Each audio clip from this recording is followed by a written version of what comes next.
नमस्कार, कहानी बैरल में आपका स्वागत है। लीजिए पेश है मुंशी प्रेमचंद द्वारा लिखित कहानी गरीब की हाय। मुंशी राम सेवक भौहें चढ़ाए हुए घर से निकले और बोले, इस जीने से तो मरना भला है। मृत्यु को प्रायः इस तरह के जितने निमंत्रण दिए जाते हैं, यदि वह सबको स्वीकार करती तो आज सारा संसार उजाड़ दिखाई देता। मुंशी राम सेवक चांदपुर गांव के एक बड़े रईस थे। रईसों के सभी गुण इनमें भरपूर थे। मानव चरित्र की दुर्बलताएं उनके जीवन का आधार थीं। वह नित्य मुंसिफी कचहरी के हाथे में एक नीम के पेड़ के नीचे कागजों का बस्ता खोल एक टूटी सी चौकी पर बैठे दिखाई देते थे। किसी ने कभी उन्हें किसी इजलास पर कानूनी बहस या मुकदमे की पैरवी करते नहीं देखा, परंतु उन्हें सब लोग मुख्तार साहब कहकर पुकारते थे। चाहे तूफान आए, पानी बरसे, ओले गिरे, पर मुख्तार साहब वहां से टस से मस न होते। जब वह कचहरी चलते तो देहातियों के झुंड उनके साथ हो लेते। चारों ओर से उन पर विश्वास और आदर की दृष्टि पड़ती। सबने प्रसिद्ध था कि उनकी जीभ पर सरस्वती विराजती हैं। इसे वकालत कहो या मुख्तारी, परंतु यह केवल कुल मर्यादा की प्रतिष्ठा का पालन था। आमदनी अधिक न होती थी। चांदी के सिक्कों की तो चर्चा ही क्या, कभी कभी तांबे के सिक्के भी निर्भय उनके पास आने से हिचकते थे। मुंशी जी की कानूनदानी में कोई संदेह न था, परंतु पास के बखेड़े ने उन्हें विवश कर दिया था। खैर, जो हो, उनका यह पेशा केवल प्रतिष्ठा पालन के निमित्त था, नहीं तो उनके निर्वाह का मुख्य साधन आसपास की अनाथ पर खाने पीने में सुखी विधवाओं और भोले भाले किंतु धनी वृद्धों की श्रद्धा थी। विधवाएं अपना रुपया उनके यहाँ अमानत रखती, बूढ़े अपने कपूतों के डर से अपना धन उन्हें सौंप देते, पर रुपया एक बार उनकी मुट्ठी में जाकर फिर निकलना भूल जाता था। वह जरूरत पड़ने पर कभी कभी कर्ज ले लेते थे। भला बिना कर्ज लिए किसी का काम चल सकता है? थोर को सांझ के करार पर रुपया लेते, पर वह सांझ कभी नहीं आती थी। सारांश, मुंशी जी कर्ज लेकर देना सीखे नहीं थे, यह उनकी कुल प्रथा थी। यही सब मामले बहुधा मुंशी जी के सुख चैन में विघ्न डालते थे। कानून और अदालत से तो उन्हें कोई डर न था। इस मैदान में उसका सामना करना पानी में मगर से लड़ना था। परंतु जब कोई दुष्ट उनसे भिड़ जाता, उनकी ईमानदारी पर संदेह करता और उनके मुंह पर बुरा भला कहने पर उतारू हो जाता, तब मुंशी जी के हृदय पर बड़ी चोट लगती। इस प्रकार की दुर्घटनाएं प्राय होती थीं। हर जगह ऐसे ओछे लोग रहते हैं जिन्हें दूसरों को नीचा दिखाने में ही आनंद आता है। ऐसे लोगों का सहारा पाकर कभी कभी छोटे आदमी मुंशी जी के मुंह लग जाते थे। नहीं तो एक कुंजड़िन की इतनी मजाल नहीं थी कि आंगन में जाकर उन्हें बुरा भला कहे। मुंशी जी उसके पुराने ग्राहक थे। बरसों तक उससे साग भाजी ली थी। यदि दाम न दिया जाए तो कुंजड़िन को संतोष करना चाहिए था। दाम जल्दी या देर से मिल ही जाते, परंतु वह मुंहफट कुंजड़िन 2 ही बरसों में घबरा गई और उसने कुछ आने पैसों के लिए एक प्रतिष्ठित आदमी का पानी उतार लिया। छुजलाकर मुंशी जी अपने को मृत्यु का कलेवा बनाने पर उतारू हो गए, तो इसमें उनका कुछ दोष न था। इसी गांव में मूंगा नाम की एक विधवा ब्राह्मणी रहती थी। उसका पति ब्रह्मा की काली पलटन में हवलदार था और लड़ाई में वही मारा गया। सरकार की ओर से उसके अच्छे कामों के बदले मूंगा को 500 रुपए मिले थे। विधवा स्त्री, जमाना नाजुक था। बेचारी ने सब रुपए मुंशी राम सेवक को सौंप दिए और महीने महीने थोड़ा थोड़ा उसमें से मांगकर अपना निर्वाह करती रही। मुंशी जी ने यह कर्तव्य कई वर्ष तक तो बड़ी ईमानदारी के साथ पूरा किया, पर जब बूढ़ होने पर भी मुआ नहीं मरी और मुंशी जी को यह चिंता हुई कि शायद उसमें से आधी रकम भी स्वर्ग यात्रा के लिए नहीं छोड़ना चाहती, तो एक दिन उन्होंने कहा, मूंगा, तुम्हें मरना है या नहीं? साफ साफ कह दो कि मैं अपने मरने की फिक्र करूं। उस दिन मूंगा की आंखें खुली, उसकी नींद टूटी, बोली, मेरा हिसाब कर दो। हिसाब का चिट्ठा तैयार था। अमानत में अब एक कौड़ी बाकी न थी। मूंगा ने बड़ी कड़ाई से मुंशी जी का हाथ पकड़कर कहा, अभी मेरे 250 रुपये तुमने दबा रखे हैं, मैं एक कौड़ी भी न छोड़ूंगी। परंतु अनाथों का क्रोध पटाखे की आवाज है, जिससे बच्चे डर जाते हैं और असर कुछ नहीं होता। अदालत में उसका कुछ जोर न था, न लिखा पड़ी थी, न हिसाब किताब। हाँ, पंचायत से कुछ आसरा था। पंचायत बैठी, कई गांव के लोग इकट्ठे हुए। मुंशी जी नियत और मामले के साफ थे, उन्हें पंचों का क्या डर। सभा में खड़े होकर पंचों से कहा, भाइयों, आप लोग सत्यनारायण और कुलीन हैं। मैं आप सब साहबों का दास हूं। आप सब साहबों की उदारता और कृपा से, दया और प्रेम से मेरा रोम रोम कृतज्ञ है, और आप लोग सोचते हैं कि इस अनाथिनी और विधवा स्त्री के रुपए हड़प कर गया हूं। पंचों ने एक स्वर से कहा, नहीं नहीं, आपसे ऐसा नहीं हो सकता। राम सेवक, यदि आप सब सज्जनों का विचार हो कि मैंने रुपए दबा लिए, तो मेरे लिए डूब मरने के सिवा और कोई उपाय नहीं। मैं धनाढ्य नहीं हूं, न मुझे उदार होने का घमंड है, पर अपनी कलम की कृपा से, आप लोगों की कृपा से किसी का मोहताज नहीं हूं। क्या मैं ऐसा ओछा हो जाऊंगा कि एक अनाथिनी के रुपये पचा लूं? पंचों ने एक स्वर से फिर कहा, नहीं, आपसे ऐसा नहीं हो सकता। मुंह देखकर टीका काढ़ा जाता है। पंचों ने मुंशी जी को छोड़ दिया। पंचायत उठ गई। मूंगा ने आह भरकर संतोष किया और मन में कहा, अच्छा अच्छा, यहां न मिला तो न सही वहां कहाँ जाएगा। अब कोई मूंगा का दोह सुनने वाला और सहायक न था। दरिद्रता से जो कुछ दुख भोगने पड़ते हैं वह सब उसे झेलने पड़े। वह शरीर से पुष्ट थी, चाहती तो परिश्रम कर सकती थी, पर जिस दिन पंचायत पूरी हुई उसी दिन उसने काम न करने की कसम खा ली। अब उसे रात दिन रुपयों की रट लगी रहती। उठते बैठते, सोते जागते उसे केवल एक काम था, और वह मुंशी राम सेवक का भला मनाना। अपने झोपड़े के दरवाजे पर बैठी हुई वह रात दिन उन्हें सच्चे मन से असीसा करती। बहुधा अपने असीस के वाक्यों में ऐसे कविता के वाक्य और उपमाओं का व्यवहार करती कि लोग सुनकर अचंभे में आ जाते। धीरे धीरे मूंगा पगली हो चली। नंगे सिर, नंगे शरीर, हाथ में एक कुल्हाड़ी लिए हुए सुनसान स्थानों में जा बैठती। चौपड़ी के बदले अब वह मरघट पर, नदी के किनारे खंडहरों में घूमती दिखाई देती। बिखरी हुई लटें, लाल लाल आंखें, पागलों सा चेहरा, सूखे हुए हाथ पांव। उसका यह स्वरूप देखकर लोग डर जाते थे। अब कोई उसे हंसी में भी नहीं छेड़ता। यदि वह कभी गांव में निकल आती तो स्त्रियां घरों के किवाड़ बंद कर लेती। पुरुष कतराकर इधर उधर से निकल जाते और बच्चे चीख मारकर भागते। यदि कोई लड़का भागता न था तो वह मुंशी राम सेवक का सुपुत्र राम गुलाम था। बाप में जो कुछ कोर कसर रह गई थी वह बेटे में पूरी हो गई थी। लड़कों का उसके मारे नाक में दम था। गांव के काने लंगड़े आदमी उसकी सूरत से चिढ़ते थे और गालियां खाने में तो शायद ससुराल में आने वाले दामाद को भी इतना आनंद न आता हो। वह मूंगा के पीछे तालियां बजाता, कुत्तों को साथ लिए हुए उस समय तक रहता जब तक वह बेचारी तंग आकर गांव से निकल न जाती। रुपया पैसा, होश हवास खोकर उसे पगली की पदवी मिली, और अब वह सचमुच पगली थी। अकेली बैठी अपने आप घंटों बातें किया करती, जिसमें राम सेवक के मांस, हड्डी, चमड़े, आंखें, कलेजा आदि को खाने, मसलने, नोचने, खसोटने की बड़ी उत्कट इच्छा प्रकट की जाती थी। और जब उसकी यह इच्छा सीमा तक पहुंच जाती तो वह राम सेवक के घर की ओर मुंह करके खूब चिल्लाकर और डरावने शब्दों में हाक लगाती, तेरा लोहू पीऊंगी। प्रायः रात के सन्नाटे में यह गरजती हुई आवाज सुनकर स्त्रियां चौंक पड़ती थीं, परंतु इस आवाज से भयानक उसका ठठाकर हंसना था। मुंशी जी के लहू पीने की कल्पित खुशी में वह जोर से हंसा करती थी। इस ठठाने से ऐसी आसुरिक उद्दंडता, ऐसी पाशविक उद्दंडता टपकती थी कि रात को सुनकर लोगों का खून ठंडा हो जाता था। मालूम होता मानो सैकड़ों उल्लू एक साथ हंस रहे हैं। मुंशी राम सेवक बड़े हौसले और कलेजे के आदमी थे। न उन्हें दीवानी का डर था न फौजदारी का, परंतु मूंगा के इन डरावने शब्दों को सुनकर वह भी सहम जाते। हमें मनुष्य के न्याय का डर न हो, परंतु ईश्वर के न्याय का डर प्रत्येक मनुष्य के मन में कभी कभी ऐसी ही भावना उत्पन्न कर देता। उनसे अधिक उनकी स्त्री के मन में। उनकी स्त्री बड़ी ही चतुर थी। वह उनको इन सब बातों में प्रायः सलाह दिया करती थी। उन लोगों की भूल थी जो लोग कहते थे कि मुंशी जी की जीभ पर सरस्वती विराजती हैं। वह गुण तो उनकी स्त्री को प्राप्त था। बोलने में वह उतनी ही तेज थे जितना मुंशी जी लिखने में थे, और यह दोनों स्त्री पुरुष प्रायः अपनी अवश दशा में सलाह करते कि अब क्या करना चाहिए। आधी रात का समय था। मुंशी जी नित्य नियम के अनुसार अपनी चिंता दूर करने के लिए शराब के 2-4 घूंट पीकर सो गए थे। यकाएक मूंगा ने उनके दरवाजे पर आकर जोर से हाक लगाई, तेरा लहू पीऊंगी, और खूब खिलखिलाकर हंसी। मुंशी जी यह भयावह ठहाका सुनकर चौंक पड़े। डर के मारे पैर थर थर कांपने लगे, कलेजा धक धक करने लगा। दिल पर बहुत जोर डालकर उन्होंने दरवाजा खोला, जाकर नागिन को जगाया। नागिन ने झुंझलाकर कहा, क्या है, क्या कहते हो? मुंशी जी ने दबी आवाज से कहा, वह दरवाजे पर खड़ी है। नागिन उठ बैठी, क्या कहती है? तुम्हारा सिर क्या दरवाजे पर आ गई? हाँ, आवाज नहीं सुनती हो? नागिन मूंगा से नहीं, परंतु उसके ध्यान से बहुत डरती थी, तो भी उसे विश्वास था कि मैं बोलने में उसे जरूर नीचा दिखा सकती हूँ। संभल कर बोली, कहो तो मैं उससे 2-2 बातें कर लूं? परंतु मुंशी जी ने मना किया।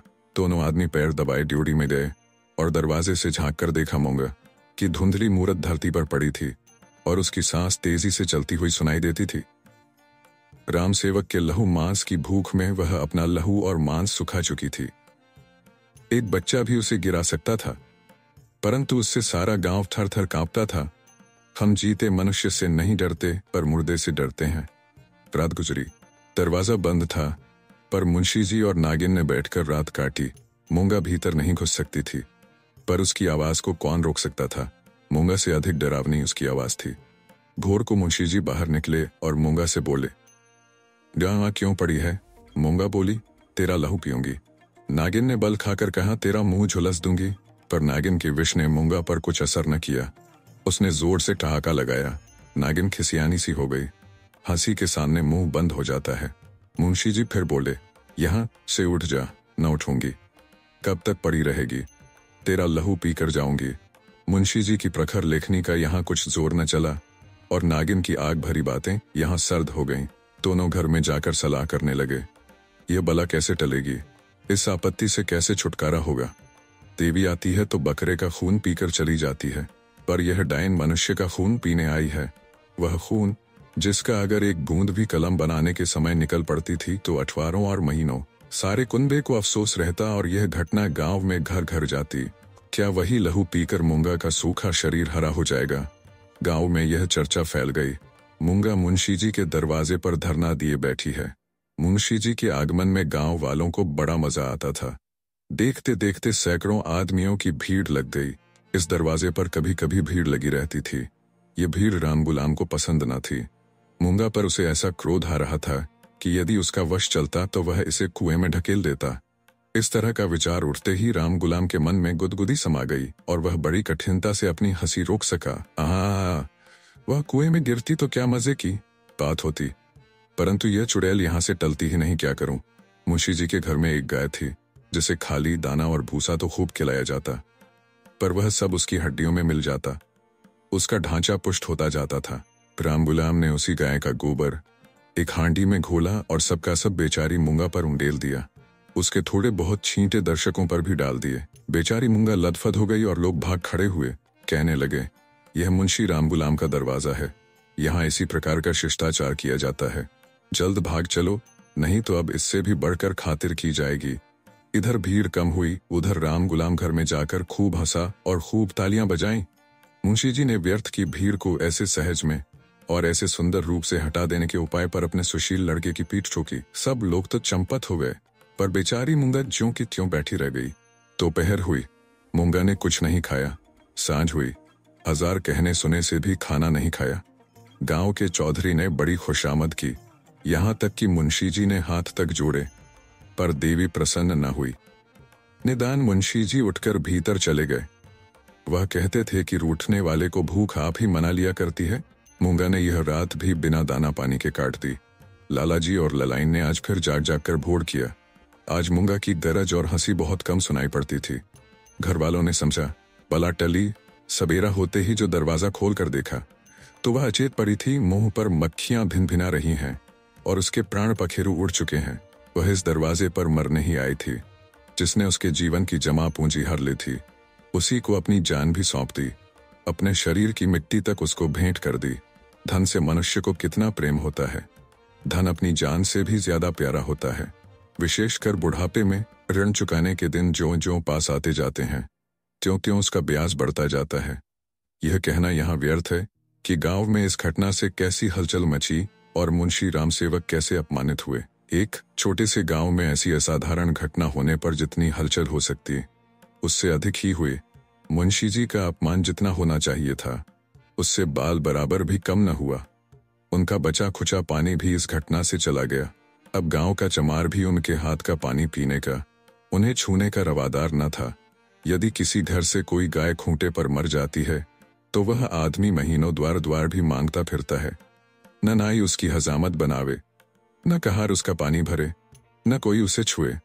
यह गोहत्या का प्रायश्चित था। ब्रह्महत्या का दंड तो इससे भी कड़ा है और इसमें अपमान भी बहुत है। मूंगा ये जानती थी और इसीलिए इस दरवाजे पर आकर मरी थी। वह जानती थी मैं जीते जी तो कुछ नहीं कर सकती, मरकर उससे बहुत कुछ कर सकती हूँ। गोबर का उपला जब जलकर खाक हो जाता है तब साधु संत उसे माथे पर चढ़ाते हैं। पत्थर का ढेला आग में जलाकर आग से अधिक तीखा और मारक होता है। मुंशी राम सेवक कानूनदां थे। कानून ने उन पर कोई दोष नहीं लगाया था। मूंगा किसी कानूनी दफा के अनुसार नहीं मरी थी। ताजी रात हिंद में उसका कोई उदाहरण नहीं मिलता था। इसलिए जो लोग उनसे प्रायश्चित करवाना चाहते थे उनकी भारी भूल थी। कुछ हर्ज नहीं, टहार पानी न भरे न सही, वो पानी भर लेंगे। अपना काम आप करने में भला लाज ही क्या। बला से नाई बाल न बनावेगा, हजामत बनाने का काम ही क्या है। दाढ़ी बहुत सुंदर वस्तु है। दाढ़ी मर्द की शोभा और सिंगार है, और जो फिर बालों से ऐसी घिन होगी तो एक एक आने में तो अस्तुरे मिलते हैं। धोबी कपड़े ना धोएगा, इसकी भी कुछ परवाह नहीं। साबुन तो गली गली कौड़ियों के मोल आता है।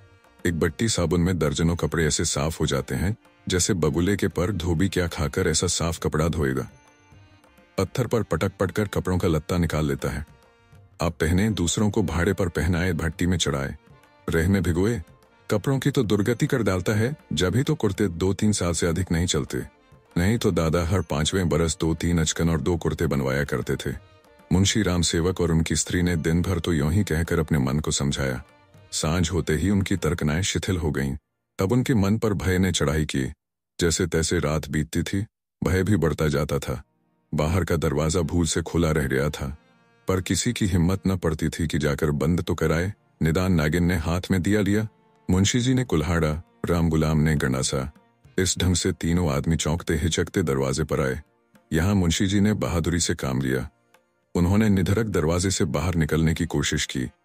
कांपते हुए पर ऊंची आवाज में नागिन से बोले, तुम व्यर्थ डरती हो, वह क्या यहाँ बैठी है। पर उनकी प्यारी नागिन ने उन्हें अंदर खींच लिया और झुंझलाकर बोली, तुम्हारा यही लड़कापन तो अच्छा नहीं। यह दंगल जीतकर तीनों आदमी रसोई के कमरे में आए और खाना पकने लगा, परंतु मूंगा उनकी आंखों में घुसी हुई थी। अपनी परछाई को देखकर मूंगा का भय होता था। अंधेरे कोने में मूंगा बैठी मालूम होती थी। वही हड्डियों का ढांचा, वही बिखरे हुए बाल, वही पागलपन, वही डरावनी आंख मूंगा का नक्शिक दिखाई देता था। इसी कोठरी में आटे दाल के कई मटके रखे हुए थे। वहां कुछ पुराने चिथरे भी पड़े हुए थे। एक चूहे को भूख ने बेचैन किया। मटकों ने कभी अनाज की सूरत न देखी थी, पर सारे गांव में मशहूर था कि इस घर के चूहे गजब के डाकू हैं। तो वह उन दानों की खोज में जो मटकों से कभी नहीं गिरे थे, रेंगता हुआ इस चिथड़े के नीचे आ निकला। कपड़े में खड़खड़ाहट हुई। फैले हुए चिथरे मूंगा की पतली टांगे बन गईं। नागिन देखकर झिझकी और चीख उठी। मुंशी जी बदहवास होकर दरवाजे की ओर लपके। राम गुलाम दौड़कर उनकी टांगे से लिपट गया। चूहा बाहर निकल आया। उसे देखकर इन लोगों के होश ठिकाने हुए। अब मुंशी जी साहस करके मटके की ओर चले। नागिन ने कहा, रहने भी दो, देख ली तुम्हारी मर्दानगी। मुंशी जी अपनी प्रिया नागिन के सनादर पर बहुत बिगड़े, क्या तुम समझती हो। मैं डर गया। भला डर की क्या बात थी। मूंगा मर गई, क्या वह बैठी है। मैं कल नहीं दरवाजे के बाहर निकल गया था, तुम रोकती रही, मैं न माना। मुंशी जी की इस दलील ने नागिन को निरुत्तर कर दिया। कल दरवाजे के बाहर निकल जाना या निकलने की कोशिश करना साधारण काम न था। जिसके साहस का ऐसा प्रमाण मिल चुका हो, उसे डरपोक कौन कह सकता है। यह नागिन की हठधर्मी थी। खाना खाकर तीनों आदमी सोने के कमरे में आए, परंतु मूंगा ने यहाँ भी पीछा न छोड़ा। बातें करते थे, दिल को बहलाते थे। नागिन ने राजा हरदौल और रानी सारंधा की कहानियां कहीं। मुंशी जी ने फौजदारी के कई मुकदमों का हाल कह सुनाया, परंतु तो भी इन उपायों से भी मूंगा की मूर्ति उनकी आंखों के सामने से न हटती थी। जरा खटखटाहट होती, तब तीनों चौंक पड़ते। उधर पत्तियों में सनसनाहट हुई कि इधर तीनों के रोंगटे खड़े हो गए। रहकर एक धीमी आवाज धरती के भीतर से उनके कानों में आती थी, तेरा लहू पीऊंगी। आधी रात को नागिन नींद से चौंक पड़ी। वह इन दिनों गर्भवती थी। लाल लाल आंखों वाली, तेज और नुकीले दांतों वाली मूंगा उसी की छाती पर बैठी हुई जान पड़ती थी। नागिन चीख उठी, बावली की तरह आंगन में भाग आई और यकायक धरती पर चित्त गिर पड़ी। सारा शरीर पसीने पसीने हो गया। मुंशी जी भी उसकी चीख सुनकर चौंके, पर डर के मारे आंखें न खोली। अंधों की तरह दरवाजा टटोलते रहे। बहुत देर के बाद उन्हें दरवाजा मिला। आंगन में आए नागिन जमीन पर पड़ी हाथ पांव पटक रही थी। उसे उठाकर भीतर लाए, पर रात भर उसने आंखें न खोली।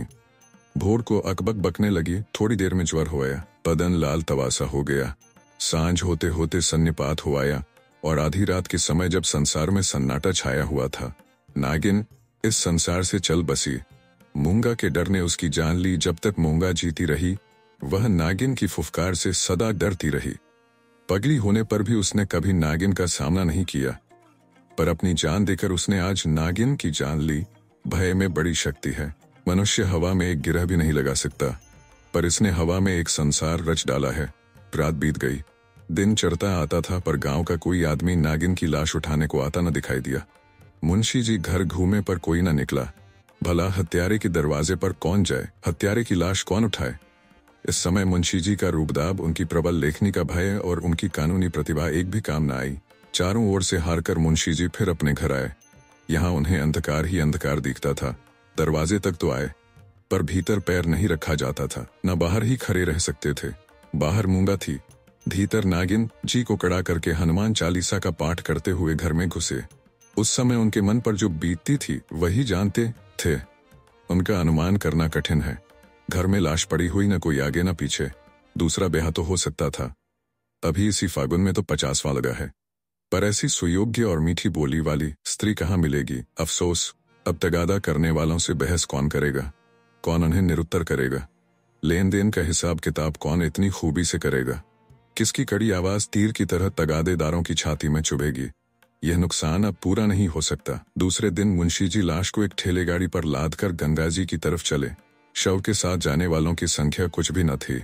एक स्वयं मुंशी जी, दूसरे उनके पुत्र रत्न राम गुलाम जी। इस बेइज्जती से मूंगा की लाश भी नहीं उठी थी। मूंगा ने नागिन की जान लेकर भी मुंशी जी का पिंड न छोड़ा। उनके मन में हर घड़ी मूंगा की मूर्ति विराजमान रहती थी। कहीं रहते उनका ध्यान इसी ओर रहा करता था। यदि दिल बहलाव का कोई उपाय होता तो शायद वह इतने बेचैन न होते, पर गांव का एक पुतली भी उनके दरवाजे की ओर न झांकता था। बेचारे अपने हाथों पानी भरते, आप ही बर्तन धोते। सोच और क्रोध, चिंता और भय, इतने शत्रुओं के सामने एक दिमाग कब तक ठहर सकता। विशेषकर वह दिमाग जो रोज रोज कानून की बहसों में खर्च हो जाता था। अकेले कैदी की तरह उनके 10-12 दिन तो ज्यों-त्यों कर कटे। 14वें दिन मुंशी जी ने कपड़े बदले और बोरिया बस्ता लिए हुए कचहरी चले। आज उनका चेहरा कुछ खिला हुआ था। जाते ही मेरे मुवक्किल मुझे घेर लेंगे, मेरी मातम पुरसी करेंगे। मैं आंसुओं की 2-4 बूंदे गिरा दूंगा, फिर बेनामों, रहनामों और सुलहनामों की भरमार हो जाएगी। मुट्ठी गर्म होगी। शाम को जरा नशे पानी का रंग जम जाएगा, जिसके छूट जाने से जी और भी उचाट हो रहा था। इन्हीं विचारों में मग्न मुंशी जी कचहरी पहुंचे, पर वहां रहनामों की भरमार और बेनामों की बाढ़ और मुवक्किलों की चहल पहल के बदले निराशा की रेतीली भूमि नजर आई। बस्ता खोले घंटों बैठे रहे, पर कोई नजदीक भी न आया। किसी ने इतना भी न पूछा कि आप कैसे हैं। नए मुवक्किल तो खैर, बड़े बड़े पुराने मुवक्किल जिनका मुंशी जी से कई पीढ़ियों से सरोकार था, आज उनसे मुंह छिपाने लगे।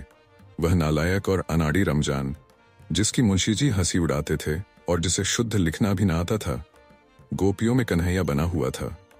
वाह रे भाग्य! मुवक्किल यों मुंह फेरे चले जाते हैं मानो कभी की जान पहचान ही नहीं। दिन भर कचहरी की खाक छानने के बाद मुंशी जी अपने घर चले। निराशा और चिंता में डूबे हुए ज्यों-ज्यों घर के निकट आते थे, मूंगा का चित्र सामने आता जाता था। यहाँ तक कि जब घर का द्वार खोला और 2 कुत्ते, जिन्हें राम गुलाम ने बंद कर रखा था, झटपट बाहर निकले, तो मुंशी जी के होश उड़ गए। एक चीख मारकर जमीन पर गिर पड़े। मनुष्य के मन और मस्तिष्क पर भय का जितना प्रभाव होता है, उतना और किसी शक्ति का नहीं। प्रेम, चिंता, निराशा, हानि, यह सब मन को अवश्य दुखित करते हैं। यह हवा के हल्के झोंके हैं और भय प्रचंड आंधी है। मुंशी जी पर इसके बाद क्या बीती मालूम नहीं। कई दिन तक लोगों ने उन्हें कचहरी जाते और वहां से मुरझाए हुए लौटते देखा।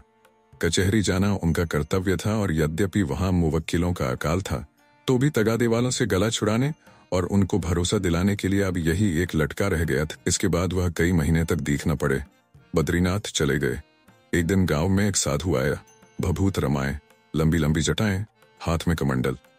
इसका चेहरा मुंशी राम सेवक से बहुत मिलता जुलता था। बोलचाल भी अधिक भेद न था। वह एक पेड़ के नीचे धूनी रमाए बैठा रहा। उसी रात को मुंशी राम सेवक के घर धुआं उठा, फिर आग की ज्वाला दिखने लगी और आग भड़क उठी। गांव के सैकड़ों आदमी दौड़े, आग बुझाने के लिए नहीं, तमाशा देखने के लिए। एक गरीब की हाय में कितना प्रभाव है। राम गुलाम मुंशी जी के गायब हो जाने पर अपने मामा के यहाँ चल गया और वहां कुछ दिनों रहा, पर वहां उसकी चाल ढाल किसी को पसंद न आई। एक दिन उसने किसी के खेत में मूली नोची। उसने 2-4 धौल लगाए।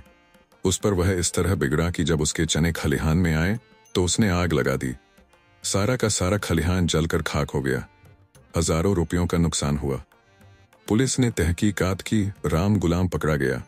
इसी अपराध में वह चुनार के रिफॉर्मेटरी स्कूल में मौजूद है। आप सुन रहे थे कहानी बैरल से मुंशी प्रेमचंद द्वारा लिखित कहानी गरीब की हाय। कहानी अच्छी लगी तो इसे लाइक करिए और चैनल को भी सब्सक्राइब करिए। धन्यवाद।